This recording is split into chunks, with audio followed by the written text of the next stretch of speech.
answers. It's about questions. Asking good questions is key to learning. That's a proven fact. And there's no more important question than why Jesus? So get ready as we dive into the conversation together on the next episode of the Why Jesus podcast.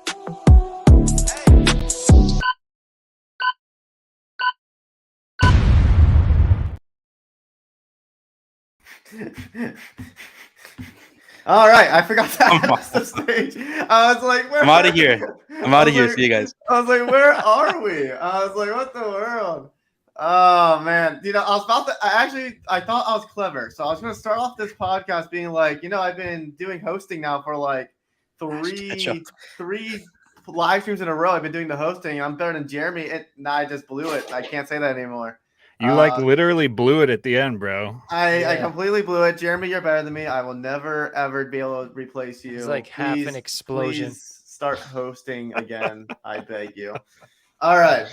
Anyway, welcome everyone back to another Why Jesus podcast. We got some heavy hitters for you today, some goofy topics to start off with. One of the first topics we're going to be talking about today are transphobic skeletons. I don't understand it either. It's Halloween season, so we got to talk about skeletons. We had to shove something in there. So we're going to be talking about some transphobic skeletons. We're also then going to be talking about Halloween. Yay or nay? I think we might have some mixed opinions on this panel. And then we're going to then jump into Cessationists versus Charasmatics. We're actually not reacting to many videos today. I do have a video of a guy. Cessationist? Cessation. Sensational intro, bro. Look, all right, okay, guys, we're starting the intro again. We're doing this all over. Wrap it up. Now, okay, so yeah, we're gonna be jumping into that discussion. We're not really reacting to too many videos today, actually, because we have one of the guy rising from the dead, kind of ish. I mean, we can show that, but it's Halloween style. We don't really have any videos. We just have kind of more just discussion. So let's have some fun with it. Let's catch some Pokemon. Let's just dive right into it with some sneaky, super scary skeletons. Let's see, present, and we will get the transphobic skeletons on screen. I hear you thudding. Oh yeah, dude! I had to slam it down. Yeah. All right. Crazy. So. Conference cancels panel on biological sex in human skeletons over transphobia fears, commits a cardinal sin. Have you guys heard of this? Did you guys hear about this? No. What is this? So, does this lady explain? I didn't even watch this video. Yeah, and I've never hit the video. Hit it. See what happens. We just said we're not doing any videos, and then here we are. Here we are. Fox News, dude. There we go. The only news source we can trust. That's right. The conference panel that I was going to be in was going to consist of me and 5 other speakers, all of whom were going to talk about how sex, and that is biological sex, should be still considered an important category, analytical category for anthropology research.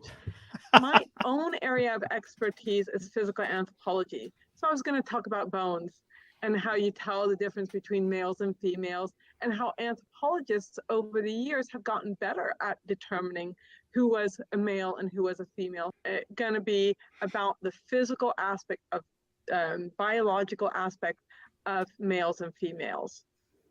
I also do think it is the shift from anthropology as a science to anthropology as an activist organ. Okay, why do we need an anthropologist as an activist? Why does that need to be a category? Can't we just have anthropologists?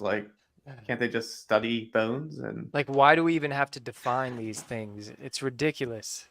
I love how we've gone to a point in society where we have to constantly disclose when we're talking about gender, sex, all these things. We have to constantly disclose actually what I mean is the physical aspect of sex, and I'm not talking about gender or your identity or your sexual orientation. I'm trying to we have to go through this process, and you still end up offending people. You need a disclaimer for everything that you're about to say. Disclaimer, I'm gonna say some stuff, but I don't mean some of the stuff that I'm saying in the way that you think that I'm going to mean some of the stuff that I'm saying. So when you hear me say this stuff, just know that I'm not saying the stuff that you think that I'm saying.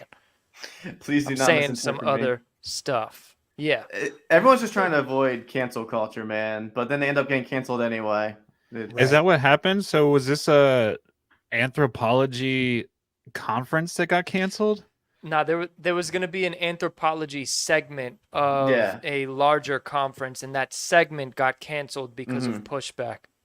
Yeah, because in the context of studying human skeleton while citing transphobia as a reason for the panel being cut. Basically, by what I understand, they didn't. The event question discussed. By what I understand, they didn't want to misgender dead people. I think they just don't want to face the truth. That's all, Wait, what's wrong with misgendering dead people? It's being on the skeleton record. We're getting more and more attacked for knowing how to do this. This Truth channel is like an objective goal. The victim's narrative is more than important than facts. Who tells the story is more important than the data, which obviously, okay, you can tell this is Fox News. But anyway. So basically it was the idea that they canceled the actual segment because there was fears and the idea that, misgendering dead people. Or that the truth would just come right out. Yeah, and you're also assuming that there's two sexes. You're not taking into account everything. That's the issue, isn't it? Yeah. You want to know something crazy? Over feelings, man. Facts over feelings. My Daily Wire host. My wife took my kids to the diner. I was out of town, and she took my kids to the diner. And was it Top's Diner? No, it wasn't Top's Diner. Although I went there for my birthday a few weeks ago. Phenomenal. But she took the kids to the diner, and the waitress was pointing at my daughter and was like, "Okay, what will he have?" Oh, come on. I look. I know there's some girls that look like boys out there, but my daughter is like a girly girl with all the pink and all the jewelry and all the girliness. And so it's just like odd that that's like where we're at, that you have to like. How old's your daughter? She's 7. Oh, so there's no confusion in that. The hair is long, you know what I mean? It's all. Yeah. Sheesh. I just watched the movie The Creator, and I thought that the main character, who was a little girl, I thought it was a boy until they called her she. So I can see some confusion, but she was bald, so that's one thing. I could see that. Usually, since I'm bald, I can tell the gender of somebody who else. You guys have some sort of connection. Yeah, I gotcha. It's the light reflecting off the head and connecting with the other person's light reflecting. So I see. This channel's never going to get monetized. Do you know what's funny? I was just scrolling through the article, and I always find it funny. It's the Ivy Leagues. It's always the Ivy Leagues that seem to want to call everything offensive. Because the Ivy League professor says it's bad science to believe biological sex is binary. False picture of biology. All right, commie. It just strikes me as funny that it's the most prestigious schools that typically seem to take the most left-leaning approach. Poison ivy. Ivy. So yeah, it's just ridiculous to me. It's crazy. So I have some friends, right, where when we get into philosophical discussions, especially about God, there's no amount of answers I could give them that they don't have another question for. And I think that that's a reflection of Ivy League-ness, for a lack of a better term, is that they just keep asking questions after the answer to the question is so obvious. They're like, yeah, but what about in this scenario? Well, but what about if this person feels this specific way? And what about that? It's like, I could imagine how Paul felt speaking to the Stoics and the philosophers and trying to get them to reason and stop at a certain point and just accept the truth that is being presented to them. And I think, we have this society now and where we're questioning everything, and we're not satisfied with truthful answers because we don't like the truth. So therefore there has to be another answer. And we'll just keep asking questions down a rabbit hole of linguistic gymnastics until we find the answer that we're looking for. And then someone else will come along and question that. So we can't dig up skeletons anymore and determine if it was a man or a woman. This would be like finding the missing link in evolution and being like, look at them. Look at Z. Yeah. I mean, I'm also just intrigued by this because, like, in theory, couldn't they say, well, there's evidence that this, if they really wanted to go down that whole word salad thing, they could say, like, there's evidence that this skeleton had a Y chromosome and just avoid the term. just be like, this one looks like it had a Y chromosome. We're not making any like statements about sex or gender. It looks like it had a Y chromosome. Don't hurt me. You know? That's a really good backflip over that problem you just did there. I like it. I went to a liberal college, so I know my ways around. Makes sense. Now a lot of stuff makes sense. Now it's all coming together. It's all coming together. That's right. I kind of knew in my heart of hearts. I'm not gonna lie. Yeah, that explains why I'm just the way I am. That's why I can't get intros right. I just didn't learn it in college. I was too busy learning about the LGBT flag or something. Finishing an explosion is offensive. Hey, I don't want us to get demonetized. I mean, we're not even okay. I want us to at least get monetized one day. You know what I'm saying? Yeah. If we have too many explosions going on here. Until they research all the stuff that we've spoken about, and then they're like, "No way, no way, no way." Hey, YouTube's supposed to have raised their controversy barrier. I don't know, whatever. They're supposed to make it easier for you to talk about controversial topics. Right. We should do a whole episode on abortion. Yeah, see how that goes. Yeah. Great. That'd be a good one. That'd be a good one. Right. But any other thoughts on transphobic skeletons? What if they found them in Canada, Matt? Oh man. Well, I don't know. Probably be by a Catholic church, huh? We wouldn't be able to even to identify their species at that point because it'd be miscalculation of everything. Ryan, that was a really good. What'd you say? Like bringing it back to previous jokes. Like that was really good. I didn't hear you. What'd you say? A callback from 2 months ago. Yo, that was like MCU tying everything together. That joke right there. And what do you say? What'd you say? I'm so proud to be your friend. Thank you, John. I appreciate that. I said that if you did find them in Canada, they'd probably be right outside the Catholic Church. Oh, yeah. If you can find them. Yeah. By the way, yeah. Anybody listening, go back and listen to our episode in which we discussed the mass graves. I don't remember which episode it was, but where we discussed the mass graves that could not be found. So massive graves of bones that cannot be identified as either male or female because they had genders too, right. Which is it's just funny because a lot of cultures, I would say, even dare say most cultures, I'm not gonna say all because the Greeks were weird, would have acknowledged male and female. So it's just interesting to play that line. But what about like forensics, right? When or like cold cases in which they're trying to piece together a case, and years go by and they find the body of somebody, and they're trying to see if this person is the person who's gone missing, but the only thing that they can do is study the skeleton. And now we're putting people in a position where, are they allowed to say, yeah, this is the woman who was killed XYZ years ago? Or are they now, are we now putting scientists in a position in which they're afraid to actually say the truth because of the backlash that they could face, even in dire situations like that.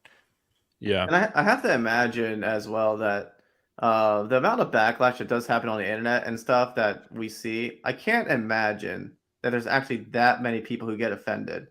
I have to imagine that there's a lot of it that is just exacerbated for whatever the purpose is. But Yeah, I was thinking something along the same lines. You know, it makes me worried a little bit about the future and what scientists will be allowed to say in the future about different studies. I think there's already sort of been a hint of that. If you watch, it's kind of old now, that doc Expelled, I think it was called, with Ben Stein, where he talks about uh, scientists that believe in God and how they are ostracized out of the scientific yeah, community. And that I was don't sort of think a I've ever start, seen but that. because that involves religion in a way, and so that for a lot of people that's offensive. But it does seem as if it's moving out of just being afraid to be Christian into also being afraid to have traditional views of views, anything yeah. or whatever it may be. Now, now someone can disagree with me if they want to, but I've been getting a sense recently. I'm not sure about Canada. Canada seems like they're going off the deep end, man. I'm sorry, Matt. Yeah. But as far as America, there does seem to be at least this push for more conservatism. I've been sensing online. I feel like I've been seeing more trends of like conservatism online, seeing more people taking more conservative positions. People who were traditionally liberals being kind of centrist now. I'm thinking people like Bill Maher and stuff who seem like they're still liberals, but they're taking a little bit more centrist opinion in certain areas where they think things have gone too far. So like I don't know about your guys' thoughts, but I do see a little bit of I have a sense of somewhat optimism that there is some return to traditional values within America at least. But I don't know if you get that vibe at all. I'm not saying Christian values. I'm just saying semi-traditional conservative values. I think honestly, my thought on that is that I think Bill Maher and Joe Rogan and like RFK and some of these folks that you're probably thinking about, I think a lot of them are just liberals from 15 years ago. Right. And I think that the goalposts have kind of shifted further and further to the left as years go on. And so they are now like, they find themselves mixed in with Republicans because their views haven't changed in 15 years, but their party's views have changed so much over the years. Yeah. I also have to wonder if some of the big time owners, like tech billionaires and stuff that run these companies, um, even if there was a large push of conservatism, a large push of Christianity, like some sort of revival, that they wouldn't try to squash it from top down, even if there was a majority opinion. But either way, here's an interesting question. Let's try pulling some theology here. How should Christians approach this postmodern society? How do you think Christians can best approach this postmodern society that we've been seeing developing in the West, in Canada, and America? What is the actual proper response to this sort of movement that we can't really make any truth claims, or it's dangerous? I have a lot of thoughts, but I don't want to monopolize the conversation here. Get us started, because I have a lot of thoughts too. Let's hear it. Okay. Well, what I was thinking is that there's still a need for people to have strong values. I think that strength and standing with truth is important, because if you don't do it, then there will be this void that will get filled by strong personality people. What I'm thinking about now is I think that there's a lot of truth. Well, Christianity is truth, and we hold the truth, and we should stand firm in that truth. But I think if you sort of play the game, the postmodernism game, and you worry a lot about what people think about what I say and things of that nature, so I won't say it, I think that will create a void that will be filled in with folks like the Andrew Tates and the Red Pill community, who will swoop in because they have this aura of authority and Mhm. strength, and like they know and understand the truth. And there's people who are naturally leaders, there's people who are naturally followers, and people will look up to them and say, these folks are standing firm in what they believe, and they are folks that I should be looking up to and emulating. Yeah. And I think that if Christians don't stand in that gap as leaders proclaiming the truth, then someone else will, and it probably won't be the truth. Mhm. So you're saying we need more Christian influencers? I think we need less. That's why we're here. That's why you're here right now. We're filling that void. Exactly. Well, in Canada, on the flip side, like you're saying, how do we handle this? What's happening? I think I told you guys last week. It's not really the Christians, but it's people starting to wake up and stand in the truth. And there was like this. It's called the Million Man March. It was organized. I don't know. It's been going on for weeks, organizing, and people like it was Muslims, majority Muslims, like, which is surprising. Like, not surprising. They take stand and they guard their what they believe in. But Christians and Muslims were coming together, which can be a discussion on itself. But they were like every major capital city, like Mississauga. Dylan, you were there. Like you got Brampton. You had like Toronto. Every major political center, like they were marching, and not just 10, 20, thousands of people, because they're just like, we're done. Like you're pushing a little too far. And this is with like the whole transgender stuff in schools, like leave our kids alone. That's what they're saying. And so they're pushing back on the truth. There's definitely, like, to answer your question you asked before, there's pushback coming from all sorts of angles here in Canada, not from the government. You got the select few, the loud minority that kind of drowns it out, but there's a silent majority of people saying enough's enough. And I heard they're having another march third weekend of October when I plan on they're going out there. They're sending trucks downtown Ottawa, Toronto. They're gonna have to start like a convoy. It's crazy, man. Like people care about their kids. You know what I mean? Yeah, I might actually see that one because I plan on being out there that weekend. Yeah, go join in. It'll be that wasn't why I was going out there, but I might end up being there anyway. It'll make a good video, that's for sure. I know. Like I'm like, oh man, but so yeah. I would say, to answer the question that you asked earlier, LT, is we need more men in the church and also more fathers in the church. And I think that I was having this discussion with my old boxing coach from Yonkers, and he was having a discussion with a pastor from Yonkers, and they were talking about how do we get men in the church. And the answer is we need men in the church to get other men in the church, because men, especially young men, and especially young men in urban areas where fatherlessness is running rampant, they need strong men to look up to, as you guys were saying.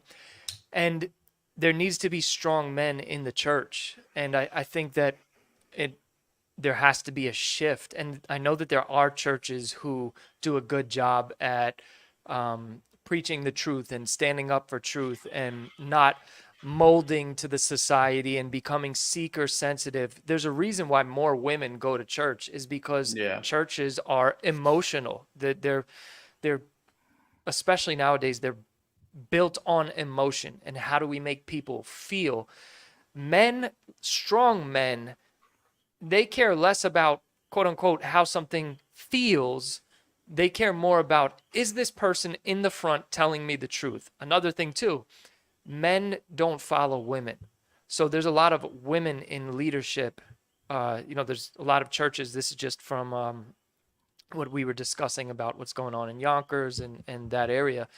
There's a lot of women leading the churches, and women play a very important role. Like even in a complementarian style church, in where a man is at the head of the whole entire church, lead pastor and elders and all of that stuff.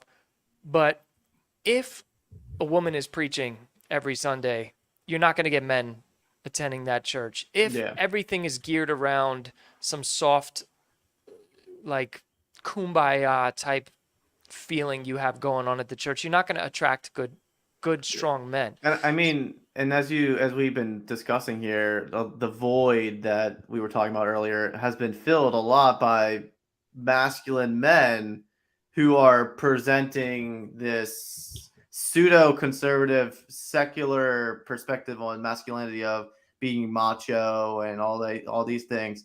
And when I look at the church, the thing that almost always comes to mind is like churches always try to come across very, I would say, feminine, where it's like, oh, God loves you. You can cry here and you'll be accepted. And like, there's an aspect to the gospel where, yes, there's an aspect of the gospel where that's true, where you are forgiven, you're loved and stuff. But there's also an aspect of Christianity where you're called to be bold. You're called to be fearless. You're called to step out and take risk and faith, trusting in God and stuff like that. So like, and they also a lot of times ignore the judgment of God and and the wrath of God. And so a lot of times when we don't see the church stepping into that void is because as you're saying, like a lot of the church isn't trying to fill the masculine void. It keeps being feminized as well. There's also, though, I think there's an overcorrection group in the church as well that their sole purpose in life, it feels like, is just calling other men effeminate and just insulting churches and just talking mess about every other man that's not part of their church. Yeah. So there's definitely, I'd like to see them in the ring. Yeah, right. I have noticed that too. Look, I don't want to throw any shots or anything, but I feel like a lot of those men, like, never mind, I'm not going to go there. Do it. The Pokemon trainer will show us how to fight. Yeah, they don't want to get this Thunderbolt, bro. That's all I'm saying. They couldn't run a mile without like passing out, Yeah. Yeah. I think the big issue though is a lot of these churches are just soft, man. They preach the gospel, preach the whole gospel, the unapologetic gospel, and hearts will be changed, man, and men will rise up.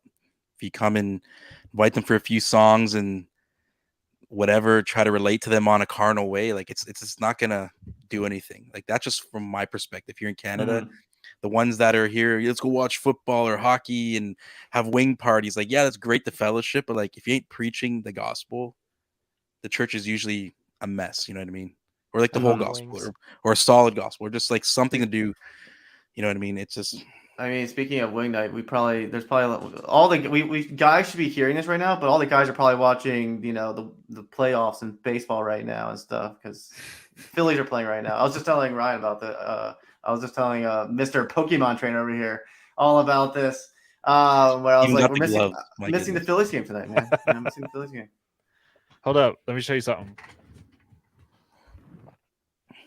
My wife crocheted me a Pokeball too. Oh my goodness. Handmade, bro. Handmade. So we're talking about effeminate men. Guy pulls out girlfriend. crochet. Don't even go there, girlfriend. Okay. John's gone. John has left the chat. I thought Nick was going to be Ash Ketchum. Ash. Whoa. Ash Ketchum. Oh. Easy. Man, wait till after the stream, bro. Come on. Oh my word. So I guess since we derailed that conversation, it's time to hop into the next conversation. It's already been a half an hour, so we got to transition. Let's address the elephant in the room. Let's do it. Mr. Ash Ketchup over here on his screen. Why are you dressed up? Are you dressed up to start controversy here about Halloween? Are you here to start a fight? To troll Matt to his face live on YouTube. That's the only reason. So I love it. For all the audio listeners that have been confused up to this point, if they're still listening, one of the guys on screen is dressed like a Pokemon trainer. I don't play Pokemon. Don't even know. Wouldn't even know his name. It's after your time. But I wouldn't have known his name either. I'm glad that it's there. My name's Ryan. So anyway, he's dressed as a Pokemon trainer for all the audio listeners have no idea what we're talking about. But the reason why he's dressed like that is because we might have at least a little bit of a discussion about Halloween. Since it is October, we might have more discussions about it throughout the month. But since it is October, and I already have been seeing tons of Halloween decorations set up everywhere when I'm driving to work or commuting or whatever. I'm just like, there's Halloween decorations everywhere already. I'm like, it's crazy. I've been seeing ads of Halloween-themed ads.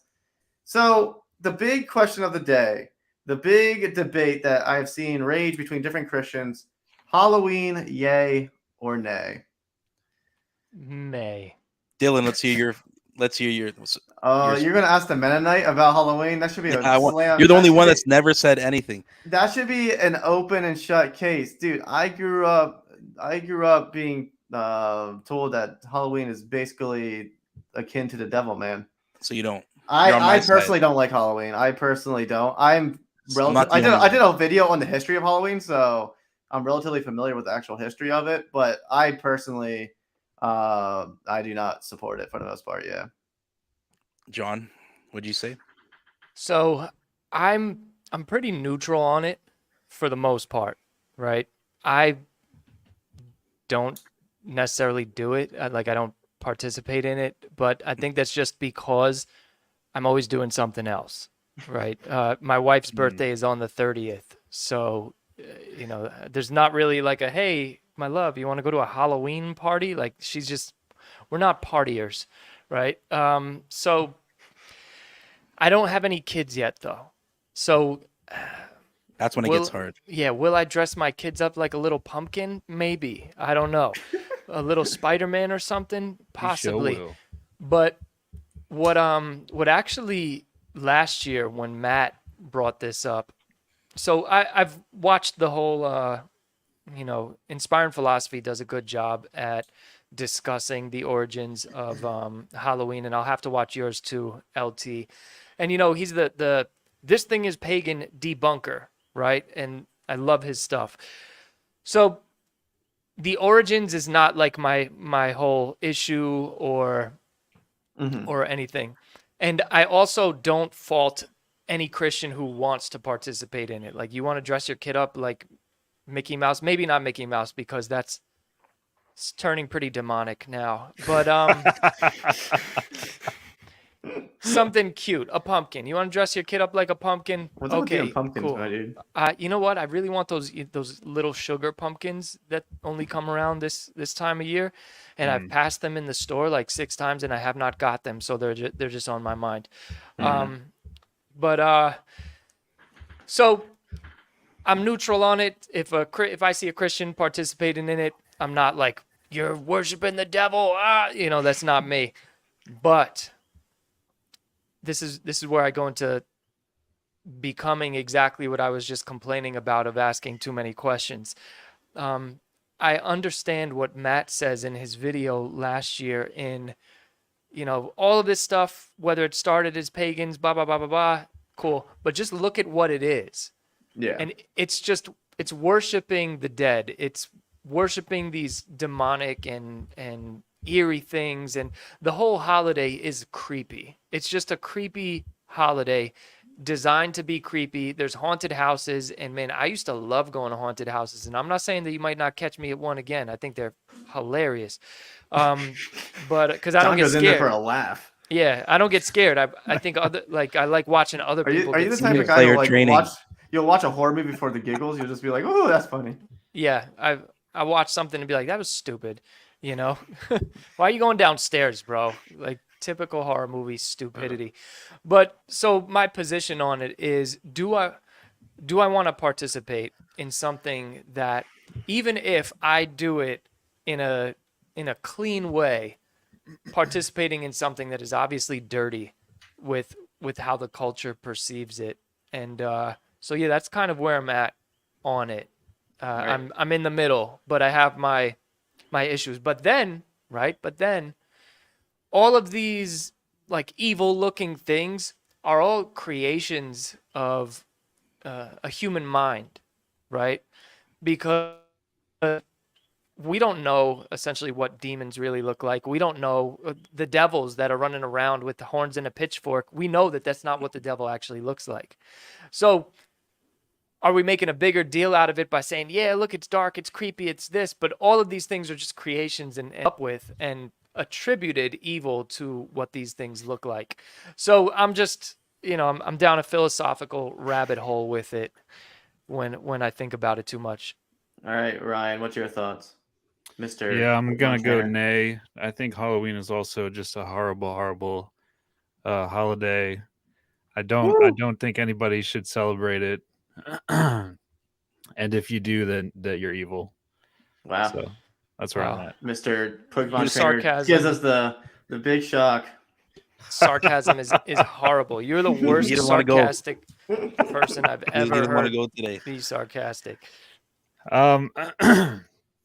Yeah, so I do take my kids out trick-or-treating on Halloween. I think we should consider kicking him off the podcast. I think we should start that's questioning it. his salvation. That's it. Cast the demons out of him. Cast me out, bro.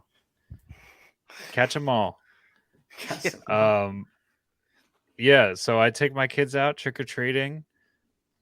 I think the origins argument is not a good argument because there's many things, possibly almost everything that you use in your daily life has had some sort of bad origin.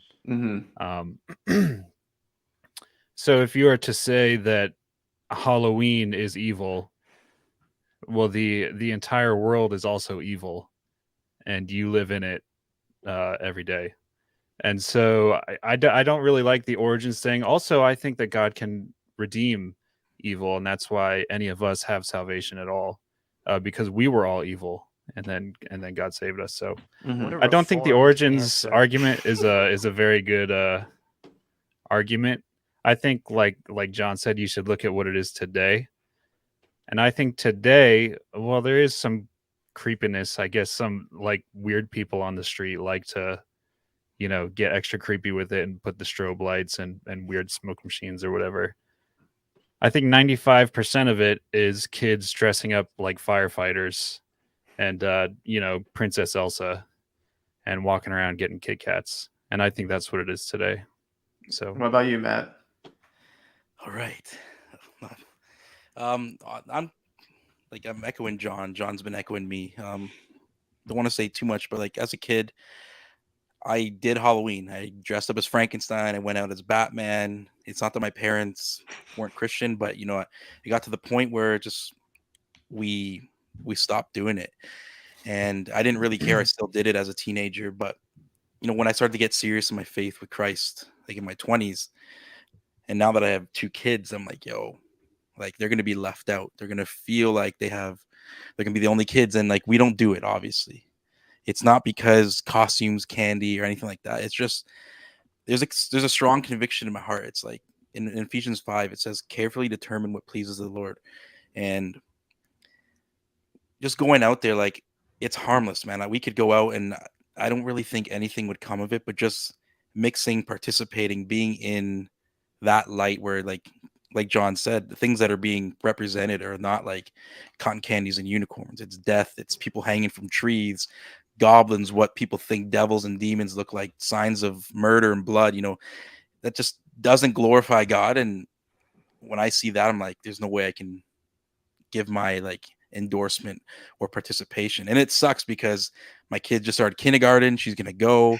Do I let her wear a costume or not? Like, where do I draw the? I'm still trying to figure that out because costumes are not evil. This isn't John Ramirez, given legal rights or anything like that. But I also want to teach my kids, no offense, Ryan, like I'm not trying to cast a shadow on you, but it's okay to be set apart. You know what I mean? It's okay to be different.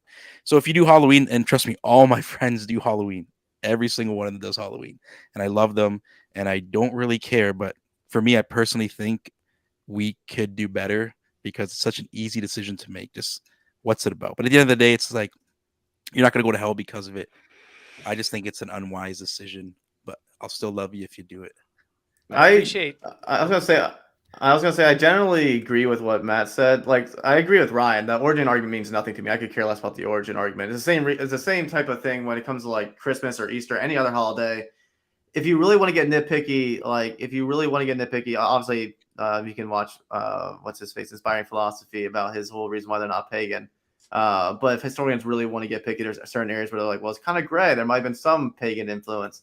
Either way, it's irrelevant to what it is today. If Christmas, let's just say theoretically, even if Christmas was theoretically pagan, for instance, as an example to begin, but now it is a Christian holiday and it's used to glorify God, the origins is kind of irrelevant. The origins doesn't really matter because now it is traditionally understood to glorify God within the church, and it's traditionally understood to be that sort of signifier of life and a new day and all that good jazz. But in regard to what is the holiday today, what does it represent today, I think is the most important part. And I think partially for me, as far as Halloween, I would agree with a lot of what Matt said. I think it's also just the aspect of sometimes I have to think about the idea of causing others to stumble, because there are people who are really caught up on the topic of Halloween. And I know of people who heard testimonies about people who came out of the satanic cult and things, and Halloween was a tough time for them because the satanic cult and stuff got really weird over that time period. They would do really weird things over the holiday and stuff like that. And so it was like kind of like Halloween was kind of PTSD for them. So for some of those different reasons, I just think overall it's best to avoid it. I don't think it really portrays anything that is godly in nature. And generally is just trying to uplift things that I don't think need to be uplifted. But yeah, so that's kind of where I would also say I stand on the topic. I like how parenting came up a lot, because I think that that has a major influence on how you think about this topic too, because it is mostly a kid's holiday for the most part. If I didn't have kids, I wouldn't be dressing up like Ash Ketchum and walking outside and, you know, going door to door, even though I have seen adults trick-or-treating like just as adults. But for my family, and I think this is all personal conviction stuff. I think this is all, you know, if this is all Christian liberty, personal conviction, I don't think that anybody can say this is sin or this is not sin. That's my stance on it. Mm-hmm. And I think for my family, my kids are homeschooled. They have 0 streaming services. We just have like a pack of DVDs for them. They don't have tablets. They don't have phones. They're almost completely cut off from the rest of the world. And my wife and I talked about it. You know, we have to have a balance in a way, because we are doing these things not just to shelter them from the world. There's lots of other really great reasons to homeschool your kids and to not let them sit on tablets all day and things of that nature. But if you take it so far, there is a point to where they will think of you as some sort of overlord dictator when they come closer to their teenage years. And that is something that you have to consider when you're considering how you direct your children. You know, what is worth fighting for? I think their education day in and day out is worth fighting for. I think what influences their personality day in, day out is worth fighting for. And to me and my wife, Halloween was one of those things that it's like, you know, we can let them have this one because we're so strict in the rest of their life that we don't want to be the overbearing parents that they are just miserable around when they become teenagers. Mm-hmm. You don't want them to associate Christianity with like crazy parents that don't let you do a single thing in life. Yeah.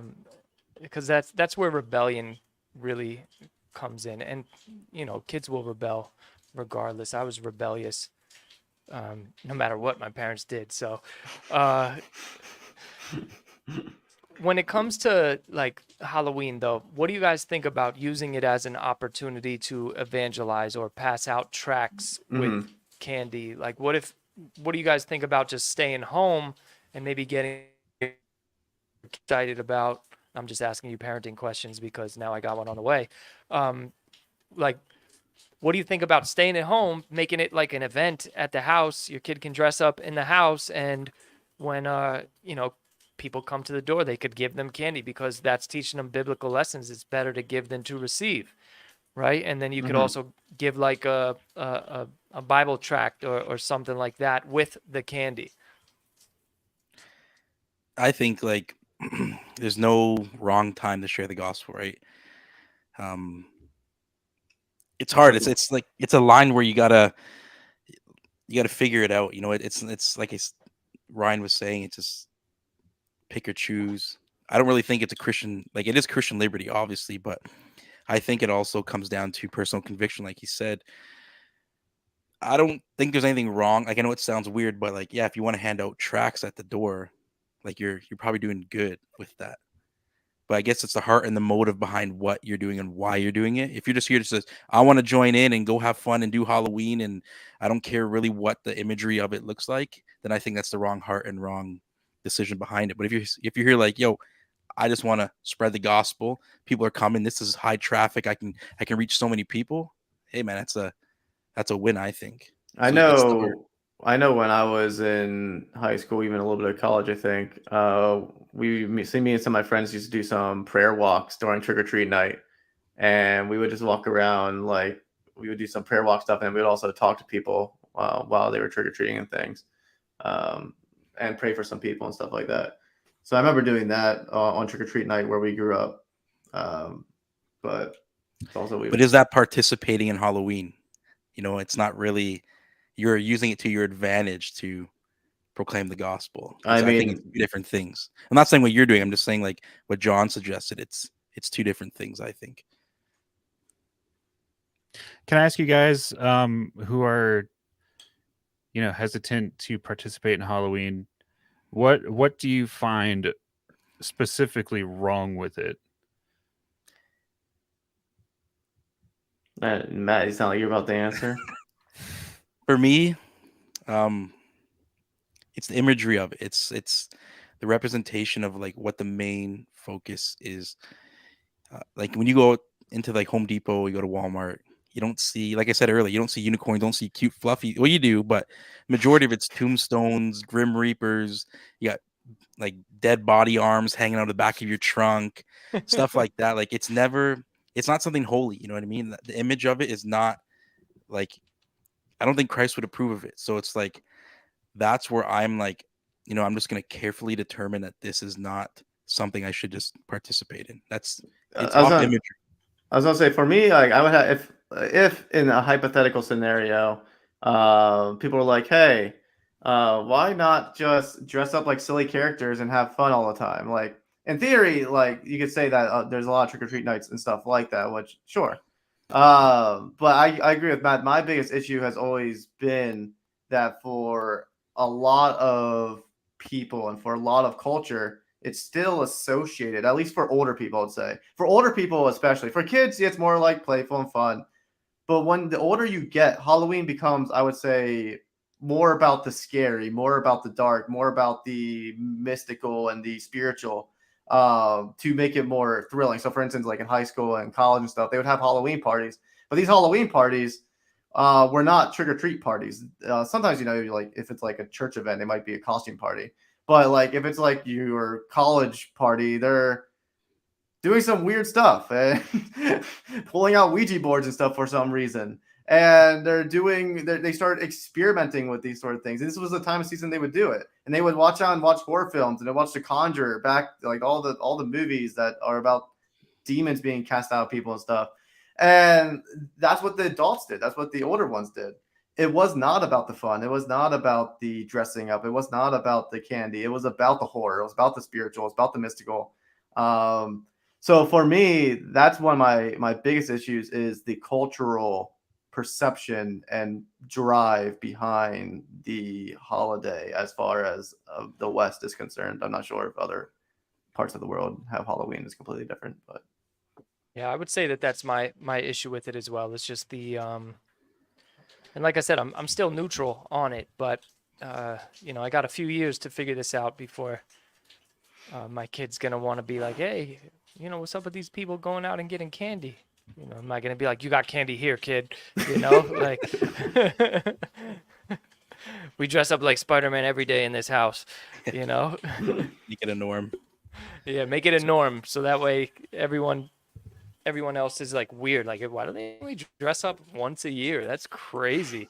All right, we could probably touch on this topic again. I want to, like, maybe next week or something we could touch on like trunk or treat or fall festival at churches, and we could probably really get into the weeds. But I think we have another subject to touch. We do. We have the Cessationists versus Charismatics discussion. Woo! Man, wait, for us, a show of hands. I guess show of hands. So we have audio listeners, but anyway, who here would consider themselves more on the charismatic side? I'm not saying you're complete charismatic. I'm just saying you're more on that end. Is there anyone here who would? I would kind of. So when the word charismatic is loaded, it's loaded. I shouldn't have put my hand up so fast. It's a loaded title right now. I would say Are you a continuous? Yeah, I would say as Corey Minor says, he's a biblical continuationist. I'd say that. I'd agree. Right, biblical continuationist. I would be absolutely mind blown to think like that God isn't doing miracles today. And what's interesting too is that people on the cessationist side that would say that they're cessationists, they still believe God's doing miracles and stuff like that. There's a spectrum of belief on both sides. I've heard both. I heard extremes on both ends. I would agree. I consider myself. I'm hesitantly continuationist, and what I mean by that is, I'm hard pressed to believe most people are walking in miracles. Like if someone comes up to me and says, "Dude, everyone I lay my hands on, I'm just healing," I would doubt them before I would believe them. I also tend to be weary of charismatic people who are constantly every God experience has to have some sort of miracle, prophecy, or something to be a God experience. I get hesitant. I start getting suspicious of that. But in regard to, do I think they completely stopped and no one ever performs a miracle or anything like that? No, I don't take that hard line. I don't think necessarily there's positions of people like this. People are today, like there's people, I don't think there's apostles anymore. I don't think there's people who are constantly walking miracles like Paul did. I don't think that's around anymore. But I do think that miracles will still take place through people from time to time as God wills. If that makes sense. Ash? 3 against 1, huh? Again. Yeah. I lean more cessationist. I think I think miracles absolutely happen 100% all around the world. But I think the offices of healer and apostle and things of that nature have ceased. I do agree with that. So if that counts as sensationist, then I would consider myself a sensationist. Then you are, yeah. So because cessation. Oh, we got to work on this right now. We got to work on it right now. Can I say something? Alex Pagani. All right, we're gonna name names. He said that for years he was a sensationalist. And I was like, sensationalist. I don't even know what that means. Yeah, that's a little suspect if you can't even say the word. Yeah. So how do you say it? How am I saying it wrong? Read the comments. Sensationalist. There's no N. Cessation. Like cease. Like it ceased. That's it's a good not like comment lasagna. Cessationist? You're adding a letter. So our unofficial sponsor, foreknownworld.com. Everyone go get a shirt. Right. I really like his comment here. Doesn't he have like skeletons on his shirt? He does. Dark imagery, bro. Dark imagery. Also transphobic. I just want to mention that. And transphobic. Let's not rip the guy's brand. Come on. I'm going to need to know the gender of the skeletons that are on your clothing before I put them on. All right. Anyway, the comment popped up here from Foreknown World. Someone else say it. No, you got to say it. You got to do Cessationist. Sensationist? No. Cessation. What? Yes. Like ceased. It ceased. Like a Cessna. You ever said it like a Cessna airplane? A cesspool. Or yes, Right there. There it was. Cessationist. Cessationist. Yes, you there go. you go. So somebody play the Sensationist. claps. I believe in right? miracles, healing, etc. I wouldn't be surprised if I prayed for someone and they're healed in real time. I just don't think it's a gift that is given to individual. I would agree with I that. agree. Yeah, I would You agree guys with are all that. cessationists, bro. So, I'm but here's confused. here's the thing. I think when I think of that term, I don't think of that position. Yeah. I generally think of people that I've talked to who are hardcore on that end, who say no, dead stop. It doesn't happen at all. No. There are people who profess that, and that's what I always think of when I think of that word. Yeah. And I think that's I'm sorry. Go for it. No, go ahead. I was just gonna say that I think in many times people make straw men of both positions.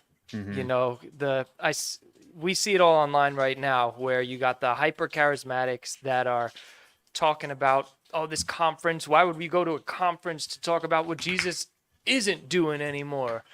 And like that's not the position that they hold. And then you have people on the cessationist side who label everything that is wonky charismatic. You know, the charismatics are doing this, the charismatics are doing that. And it's like, we got to define these terms when we're saying them, because somebody who is a charismatic who does everything, like my pastor in Connecticut, dude's Pentecostal of all Pentecostals, but yo, he does it by the book.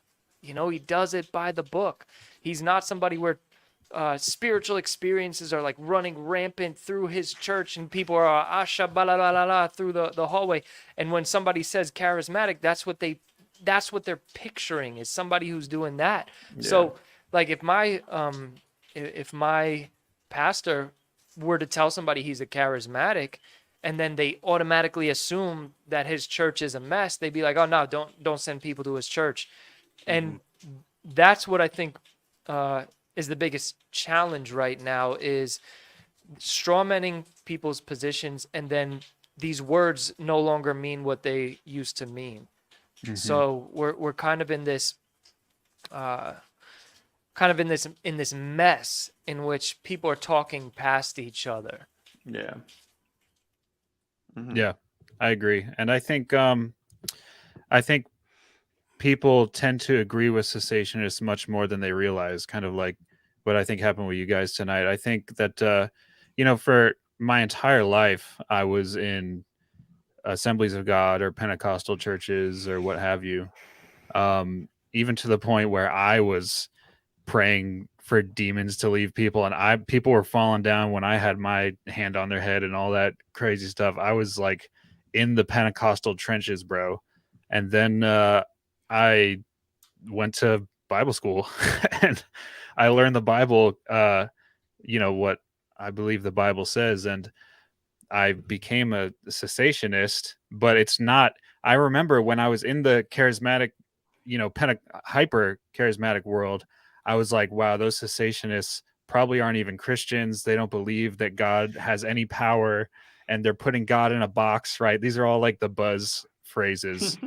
But really, it's just, like I was saying before, it's just a belief that some of these offices that are laid out in the book of Acts have ceased.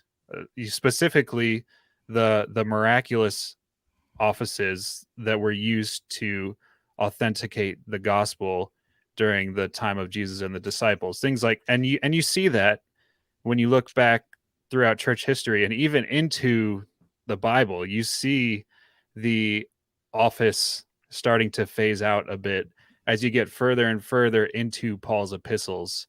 So 1 Corinthians was his very first epistle. 1 Corinthians was out before the book of Acts. And you see these spiritual gifts everywhere. But then as you get further and further in, and later on in history, into like 1st and 2nd Timothy and Titus and things of that nature, you don't see anything. You think of that. I'm sorry, I'm going on a tangent, but you think about those pastoral epistles to 1st and 2nd Timothy and Titus. He's telling the pastors how the church should be run, and there is zero mention about these offices about having healers in the church and things of that nature. In fact, he says that when people are sick in your church, send them forward to the elders so that the elders can pray for them and anoint them with oil. But if, in 90 AD, when it was written, if there was still all these healers everywhere, he'd say, if somebody in your church is sick, send them to your local healer in the church and they shall be healed. And so even within the New Testament, you see it start to phase out.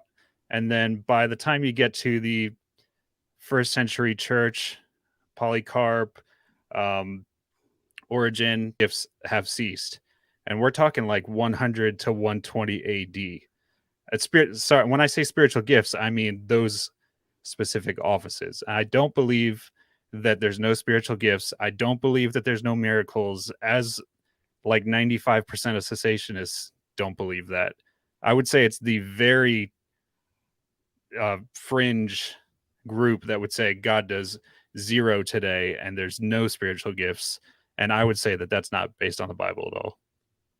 I think this is a conversation that needs to be had, like, between that side and this side, because what you're saying to me is like, it makes really good sense. And from like coming from a more charismatic circle, even though I'm not really charismatic, you hear the word sensation. I'm saying it. Cessationist. Dylan. It made its way to Canada. When you hear the word America. cessationist, you automatically think God doesn't do anything anymore. So what you're saying makes sense. Like, I'm not gonna give out my whole opinion right now because I'm still, I'm still searching sometimes too. But I think it's definitely a conversation that needs to be had, because I think there's a lot more people who would identify and with what you just said. You know what I mean? Like, what do you call that? Have similarities with what you just said. So, and I think that's what. So look, all three of us were like, yeah, charismatic, but right, essentially that's what we said. And then here we have Mr. Ketchup giving his explanation of his views as a cessationist, and we're like, yeah, that's what I believe too. So this is why defining the terms is so important. yeah, right, sure. and speaking with and not at each other. So one of my issues in why I'm a hesitant, I don't even like the word charismatic, but like a biblical continuationist, is just exactly what you were saying, Ryan, now that you've switched your name back, is we do not, and I don't care what anybody says, we do not see miracles and healings in the same way that they were happening in the Bible. What are you talking about? I can pull up a Todd White video right now. He expanded that guy's leg. You know what? You're right. My bad. What about that death video? We got to watch that still. Did you not see Benny Hinn slap that guy with his jacket? Come on. Yeah. I saw that. I'm trying to make a serious point here, guys. I'm just debunking your bad arguments, John. That's all I gotta say. So it's an obvious fact, and I think that people who disagree, they just have cognitive dissonance, and they're looking for something to be true, right? But we're not seeing people's legs really grow back, right? They're doing this leg lengthening thing. I saw this video from Daniel Adams, and where he's like, oh, I think we got an inch on this leg. It's like, yo, fam, if the gifts are truly continued in the way that they were when, as we were reading about them in Acts, then you would be able to grow a person's leg all the way back. I'm talking about like chopped off at the knee, grow it back type stuff. John, chopped off. I have a video. I just have a video to disprove you. That's all I gotta say. Like, watch this. Tell me this is fake. I can't be serious with you guys. Tell me if this is fake right now. I think I saw this one. There's no sound. That looks like the alien in Mexico, bro. It's the mother of the wife. Died since Friday. He was in a mortuary. This is a brother. See, this guy's completely dead. Who are you? Family members? It's the mother of the wife. Come here. This is the wife. Yes, this is the wife. Come here. The mother This of is the the wife. wife. Okay. Romosete. Uh-oh. Jesus. Celebrate Jesus. We glorify Celebrate Jesus. Jesus. Hello, Elliot. Elliot. His mouth is moving. Elliot. Jesus. Lift your hands. Lift your hands. My good God. He's about to get shook, bro. He's about to get shot. Calabasa. Calabasas. Should have bought a Honda. If this man's not walking in office, I don't know what he's doing.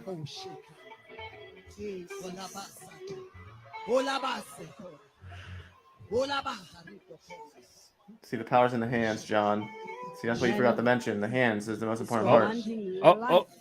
I see movement. Easy there. Oh. See? And you're telling me that's fake.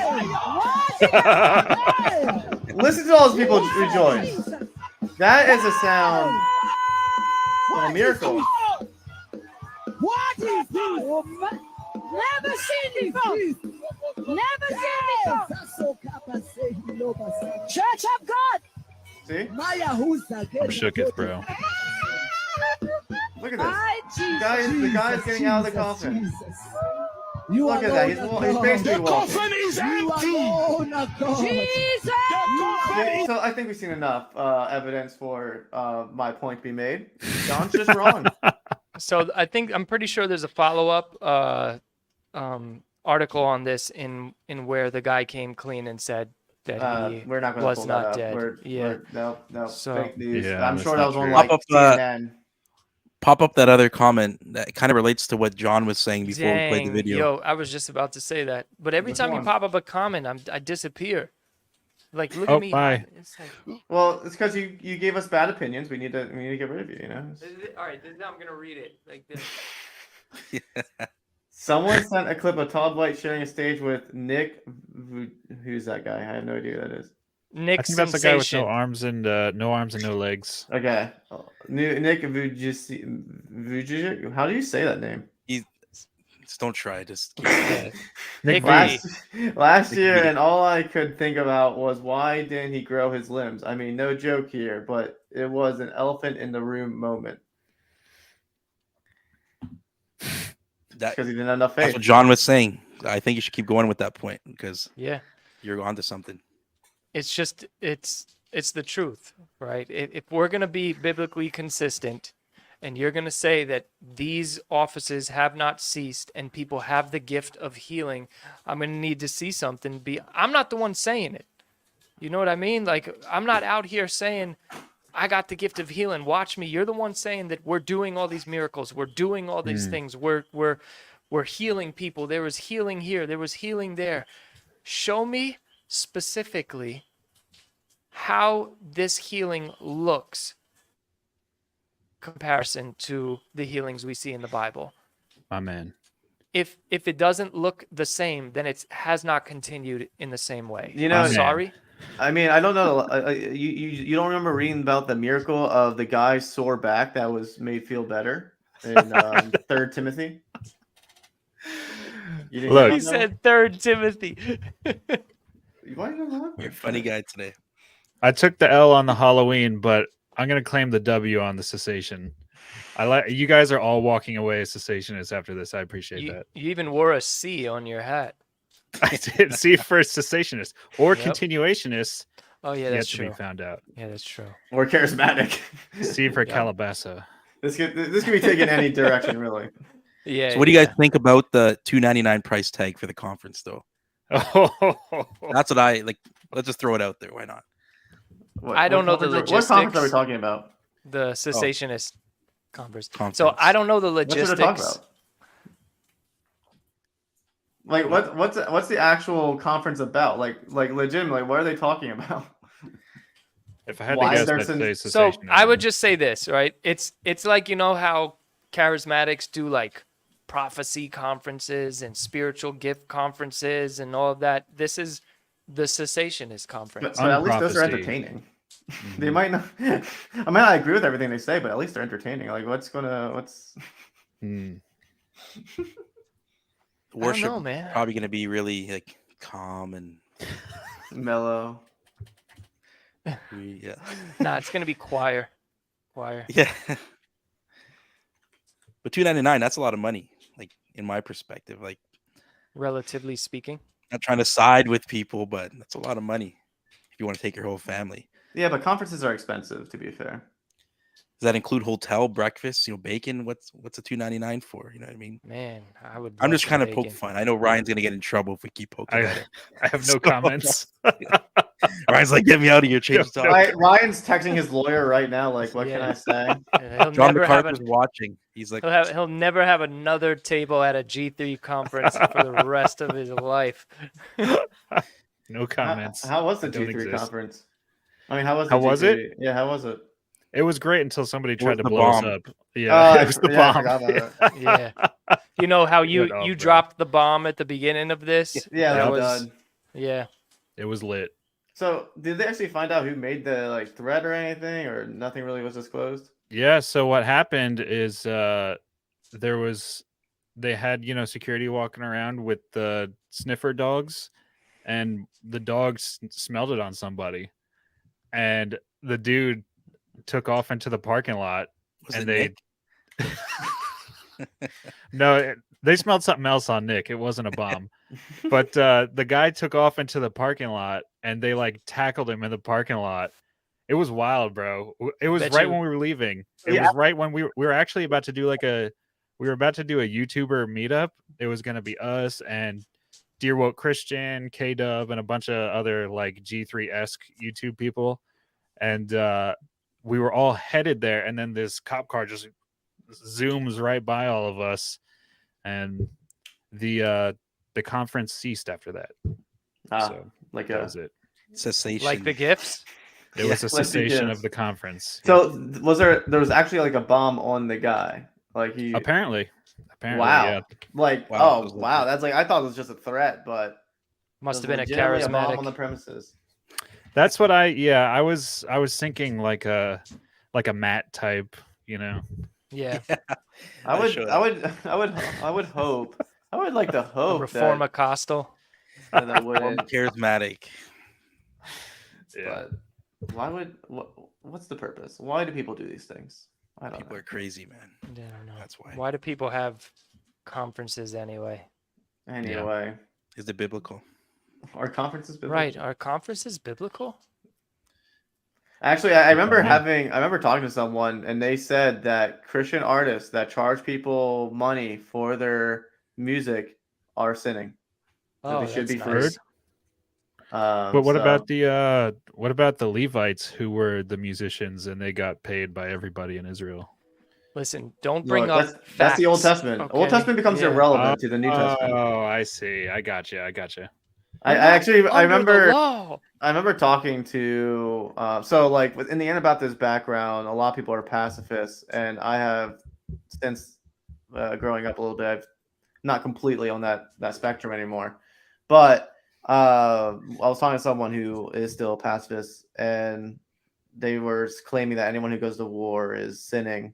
And I just asked them about the Israel and stuff, and they're like, "Well, that's the Old Testament." I was like, "Oh, okay." Okay. Oh, okay. Thanks. Well, now that we All right. clarified that topic, I'm glad we're moving on to newer and better things. Don't buy a sword or anything. But,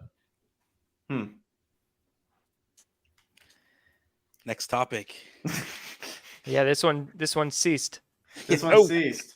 I mean, the two other articles I have here that I wasn't sure if we're going to get to or not are all kind of on the darker side of things. Speaking of Halloween and dark stuff, sin. I know. Don't do it. I'm nervous because one does involve a satanic cult. Don't do it. Now that I mentioned, I guess I should pull it up. Yeah, At this point, we everyone's just can't. chomping at the bit to know about the satanic cults these days. It's like the new cool thing. Is it? To some people. I'm so behind. You gotta hit it one more time, and it'll go. What are you talking about? What is this, Britney Spears? FBI warns about global satanic pedophile cult. I don't even know if we can say it on YouTube. Seeking to destroy Judeo-Christian Western society.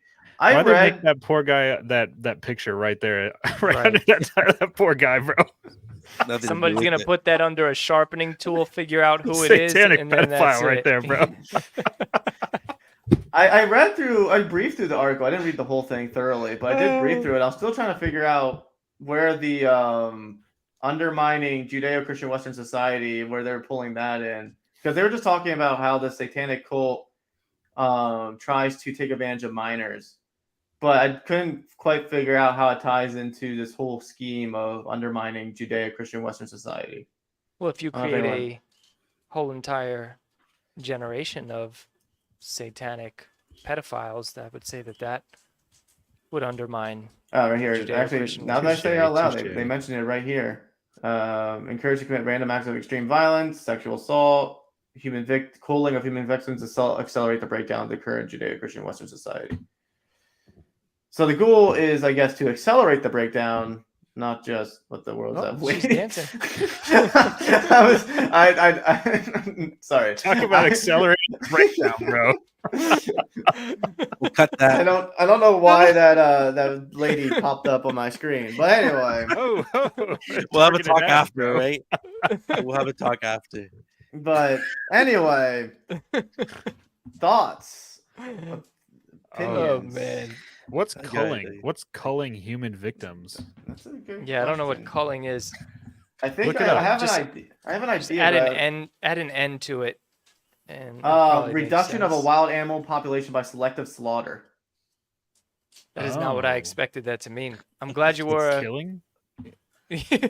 No, it's a slaughter. There's a difference. Oh, I see. So I think they spell killing wrong, bro. Yo, why you gotta use these fancy words? What's culling, bro? It's killing.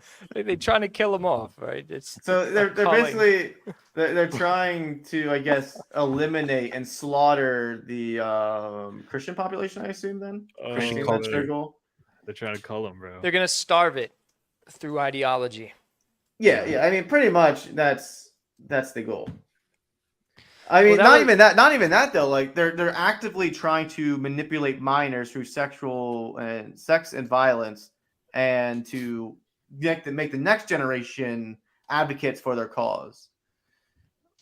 I would say that could have just been titled like trans activists shut down skeleton thing, like that. Like that's what it could have been titled, because it's what's going on already. So yeah, it is.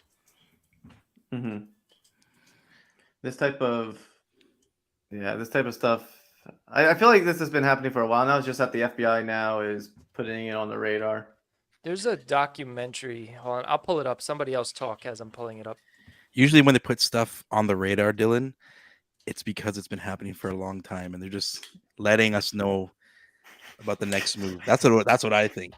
This is I feel the same way. I feel like we've always kind of known this, you know. Yeah. But when they start acknowledging it, that's when we're like, we got to start worrying, because that's when stuff gets real, I think.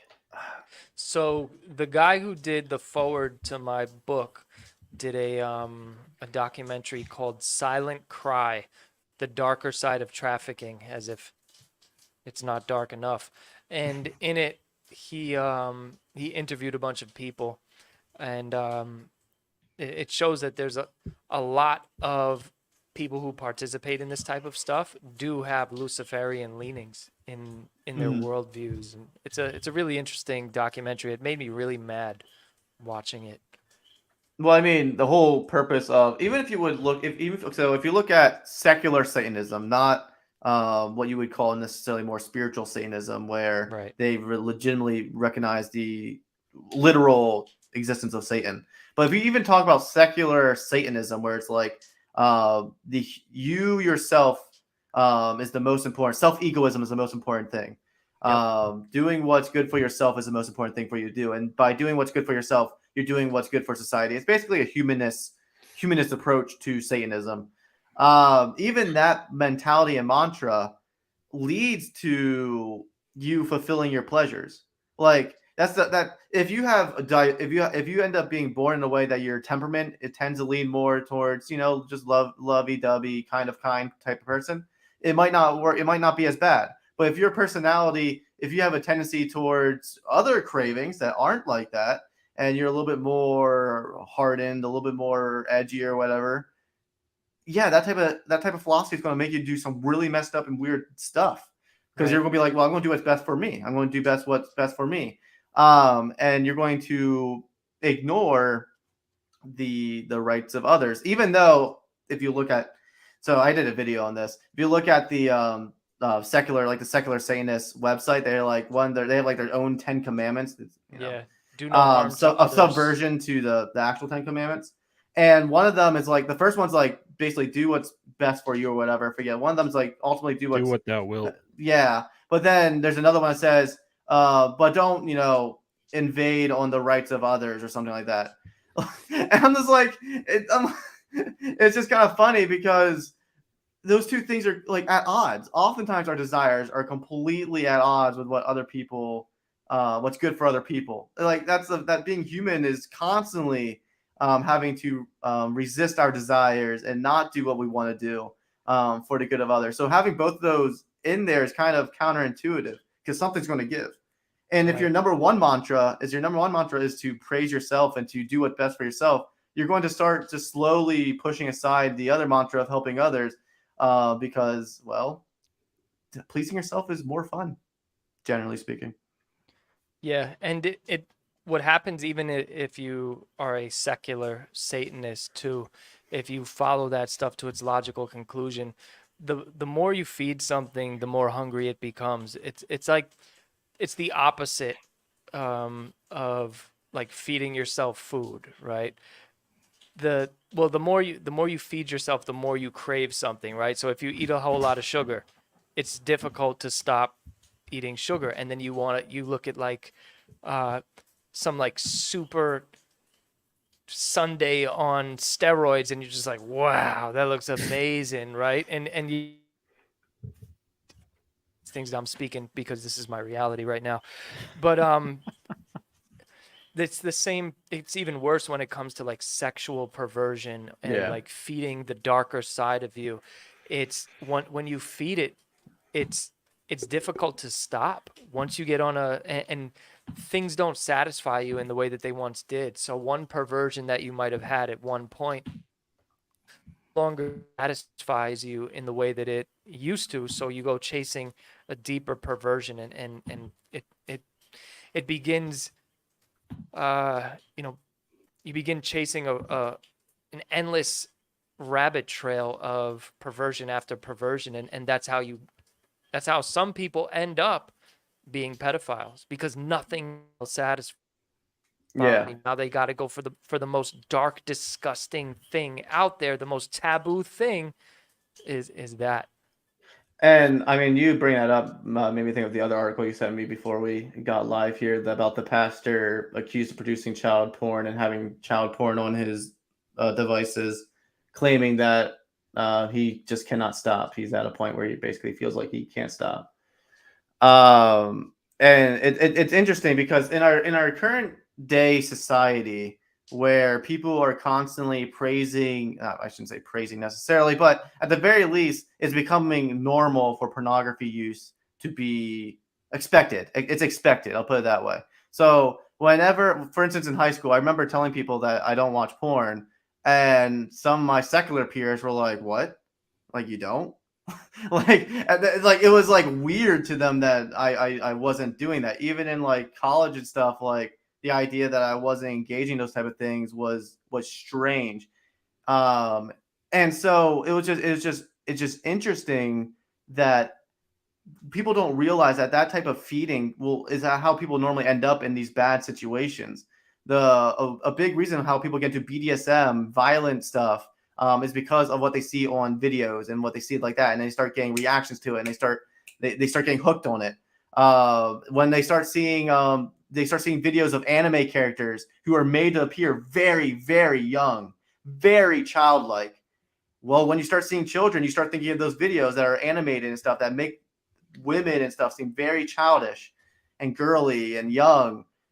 it starts warping your mind and how you perceive these things, and you start going down these bad rabbit holes, and something you thought was innocent leads you down a very dark path very fast sometimes. Yeah, there's a group called Exodus Cry that has done a bunch of series on the effects of porn, and the not only the industry behind it and how evil it is, but they get testimonies from people who, you know, they start watching this stuff and then they wind up down rabbit holes they never expected to get to, and they're now addicted to this stuff, and it's like ruin their marriages and ruin their families, and it's just it's difficult, man, because it becomes an addiction. It's porn is an addiction that people are afraid to label an addiction.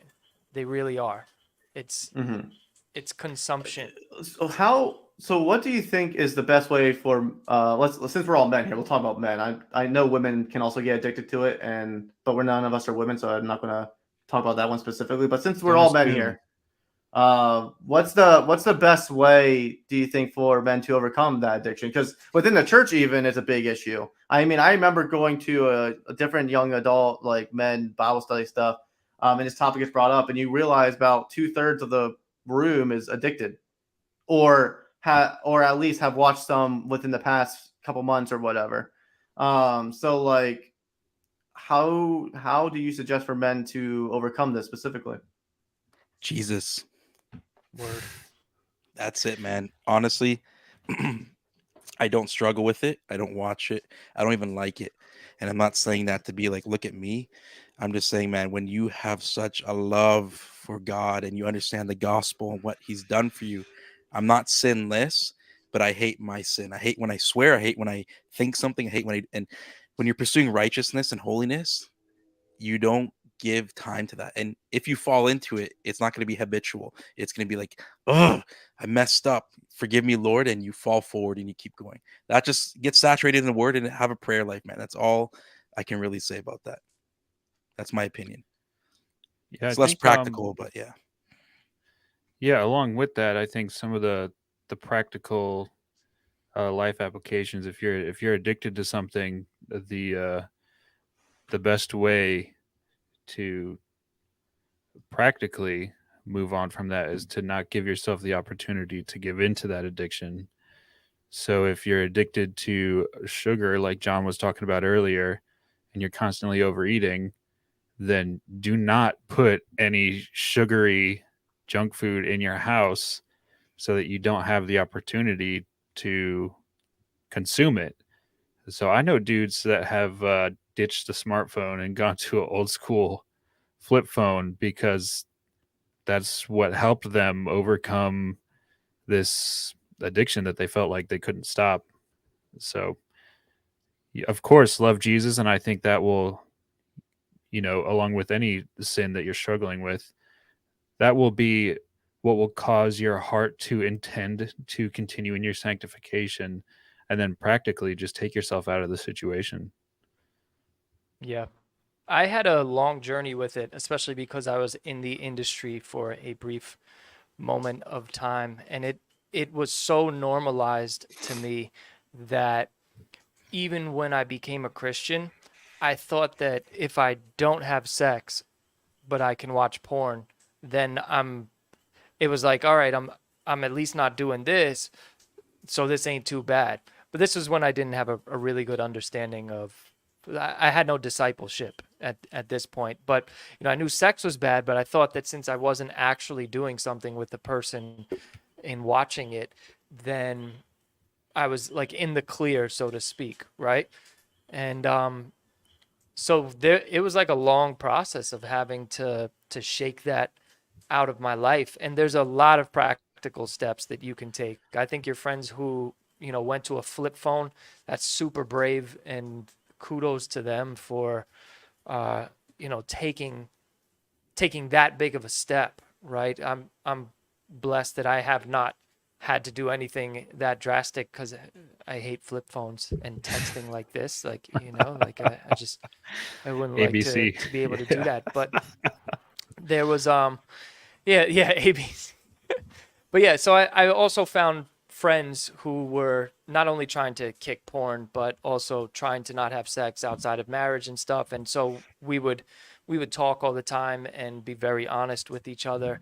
Then you also have to look at what situations and in which you find yourself doing this, and then remove yourself from those situations. One of them is being alone, right? Or being up too late, or bringing your phone just into the room with you at night, right? These little things that you can do in order to help curb the craving, so to speak. And as Matt said, be in the Word, focus on God, and also understanding that, like you said, if you truly are seeking, it's not going to be this addiction. And more people struggle with it in worse than I did back in the day. So I can't claim that everyone will have that experience of, if you're really digging into the Word, and then, maybe you mess up and you're just like, oh, and then you get right back, on your horse, so to speak. Everyone is different. So I don't want to just paint a broad brush, but well, I mean, if you keep going. I was just gonna ask a question. Yeah, let him finish. Yeah, but there's just there's practical steps that you need to take, but you have to be aware. You have to make the decision that you don't want to do this anymore, and find an accountability group of people who may have been there. Find people who have gotten out of it, and then there's also apps for it as well. I never had to use an app, but there's apps, and there's apps where if you go on a website, it'll let somebody know. So there's also, like this person said, you can block certain sites on your phone as well. So there's a lot of things you can do, but it all comes down to you wanting to do it. It's like any addiction. If you don't want to kick the habit, you're not going to kick the habit. So you would say to the Christian guy, or at least the person who claims to be a Christian, who's been hooked on his stuff for a few years now, that he probably doesn't care enough, and that's why he's still have fun with it. I wouldn't say that he doesn't care enough. He hasn't made the decision to stop yet. It might not have affected his life negatively to the point where it's hurting his family yet. Sometimes it's got to get really painful for you to want to make a change, right? Mm-hmm. And or you could just cast the demon of lust out of him or something like that. That's true. Something like that. It's actually interesting because I know of someone who he wrestled with it. He dealt with it a little for a couple. I don't know how long it was, but he dealt with it for some time. As he grew in his walk with Christ, he had more and more issues with it and tried to work at it and get rid of it. But what really broke the camel's back for him was when he started dating. He's like, I need to kick this now. And then that's when he kicked it, and then now they're married. So, Awesome. so I know for some people also when they have sometimes a motivator in their life that comes in where like I really need the grind. Sometimes that does help as well, but yeah, it doesn't matter that what situation in life is, it's still sin. You need to kick it. Right. Well, what a sad way to bring this podcast. I kind of want to echo it a bit again. Like I know I'm bringing it to like the whole spiritual aspect, but that's who I am, and I bring things back to that. Charismatic, not cessationist. Maybe, yeah. But in my perspective, it's like the one sin that truly, like, sin disconnects us from God ultimately, but like the one sin that affects your daily walk the most, in my perspective, is sexual sin. Like, and you can't watch or do something that you shouldn't be doing in sexual morality and then go to church and like try and worship, you know what I mean? Try and like be involved in that Bible study. Try and feel like, God, I'm given, I surrender all, Jesus.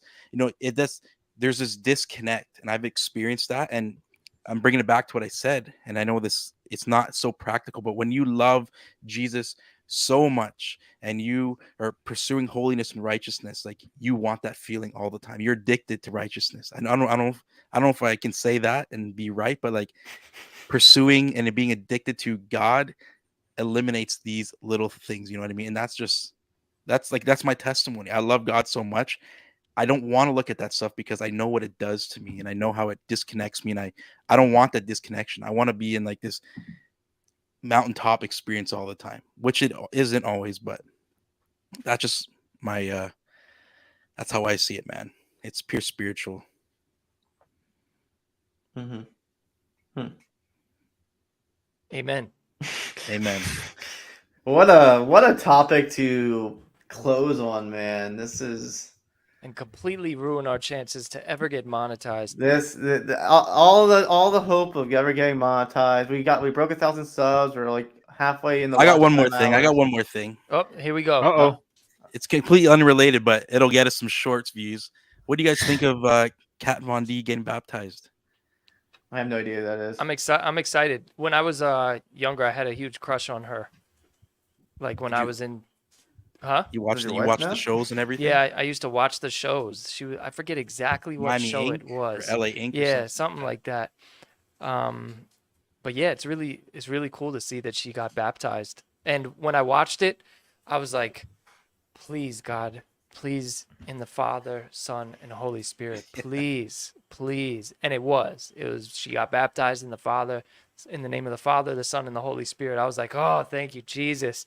Because, sometimes these people end up in weird churches. And it seems like a local community church. It doesn't seem like some big mega church type environment. So I'm excited for it. I'm happy to see anybody come to Christ. And, now we can just pray that, a Kanye West episode doesn't happen, or that she doesn't end up on Isaiah Saldivar's podcast tomorrow. Uh-oh. Oh no. Yeah, I'd agree. I think although sometimes I think we Christians get, a little too excited when celebrities come to Christ because I don't know, I guess it makes it like extra cool or something. It still is, whether they're celebrity or not, it's still great to see anybody come to Christ. So very happy to hear about it. Right. I still have no reference for who this person is. I saw the video that you put in the chat, but I still don't know who that is. I have no idea. I didn't recognize him. Dude, I grew up under a rock. All right, you need to remember. This is before your time. This is like 2000s. Yeah.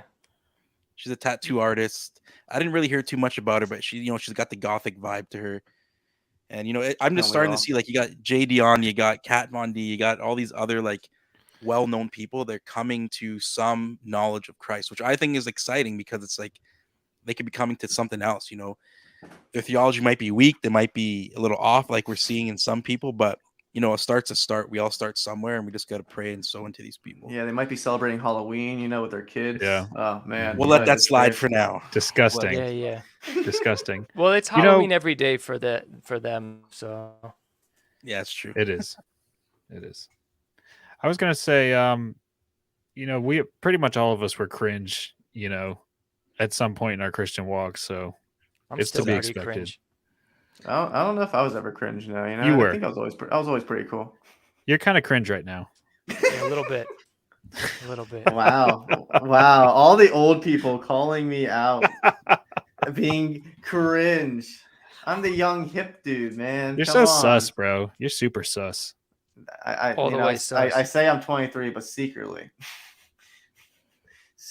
I'm like 32. That's right, Chugabug. Also, to address the question earlier about who my starter Pokemon was, so actually, my parents didn't love me, and so I didn't have a Game Boy, unfortunately. Wow. But I did have Pokemon cards that I traded. I got them from other kids at school, so no Game Boy. You missed out. Yeah. I had a Game Boy for a little bit. That was fun. Those are fun. I days. still have my Game Boy. What were you, like 2? Hey, I had a Game Boy. I don't even know how I got the Game Boy, but I had a Game Boy Color, maybe. Well, yeah, about to say, was it color? He moved right into Game Boy Advance, bro. It was the Game Boy Color. Oh yeah, of course. But I forget how I got it. I just remember having it. Then it got robbed. Like literally, our house got ransacked. It was one of the things I lost. Dang. The Game Boy. I wonder if they still have it. I don't know. They were high on drugs, and I'm not even lying. That's why they robbed people. They definitely still drug have it. money. Then. Yeah, they got it. Yeah. Either that or it's the on funny eBay thing is, right the now. funny thing is, the most valuable thing in our entire house was on the floor. They didn't take it. The And that was Bible? my dad. That was my dad's. Your dad? my dad's bow. It was like $1,000 bow or whatever, and they didn't Like take an archery it. bow. Yeah, it was a big name brand bow, and they didn't take it, but they took like Probably had no everything else clue that what was it was. worthless. Yeah, no idea. Teenagers don't Ridiculous. want bows; they want Game Boys. Well, they weren't teenagers. They were a married couple actually. They were just high They're on drugs. teenagers. They also threw our food all over the floor and made a mess. So that was nice. Nice of them. That's lame. Were you there when it happened? So story time with LT. Yep. Let's. This is the story They that flip your closes it carriage out. and horse. This is the too? story that closes us out. This is how we got to end. We got to end with a good story. So basically, I was in high school. I was a sophomore, junior in high school. I forget what. I think I was a sophomore. I don't think I could drive yet. Yeah, I was on the bus, so I couldn't drive yet. So I was a sophomore in high school, and I got off the bus. I was walking down the road to my house, and I came around the bend to where we had like trees on the corner of our driveway. So like I come around the corner to walk onto our driveway, but I stopped and I saw there was like this Jeep vehicle or something there that I didn't recognize. I was like, I have no idea who those are. And then I called. I started walking away, and I called my. I tried to call my mom. She wasn't answering, so I called my dad. And I was like, "Are we supposed to have anyone at the house or anything?" He's like, "No." I'm like, "Well, there's this weird vehicle in our driveway that I don't recognize." He's like, "Okay, I'll be there." Little did I know at that point, I was at my neighbor's house, and my neighbor was like just chilling with me. And my mom pulled into the driveway when I was at my neighbor's house. And when she pulled into the driveway, a lady ran out the door, hopped into the vehicle, started honking the horn. And then a guy came following after her and ran out the door and hopped into the driver's seat. And they drove off when my mom pulled in. So my mom ran inside, and the first thing she did was looking for me. And she didn't see me anywhere. So she was like, she saw them throw something in the back of the vehicle, and she thought it was me. So she was freaking out, and then she called the cops, and she was like, "I don't know where my son is." And my dad walked in then because he came home from work, and he's like, "He's over at the neighbors. He's fine." Wow. So, but yeah, so that was fun. My mom memorized their license plate number, which helped get them caught. So they got caught then and arrested. I had my house raided once. Was it by robbers or police? Police. Wah, wah, wah. Bad Big boys. L for John. Yeah. Care to share? I had guns. Oh, We don't do that in Canada. They didn't find them though. They found a clip and they just left it on my table. you were that good at hiding the guns? No, I took them all out. Nice. I was that bad at hiding them that I left a clip. Nice. John got Fair swatted. enough. Speaking of clips, we need to end this live stream and then make clips. So thank you everyone for tuning in today. I'm glad you could listen with us. And we do this most Tuesdays around 9 p.m. Eastern time. We tune in, have some good conversations, react to some things that are trending on the internet, give a Christian perspective, and just generally have some good conversation. So thank you for joining us, and God bless. It's been sensational.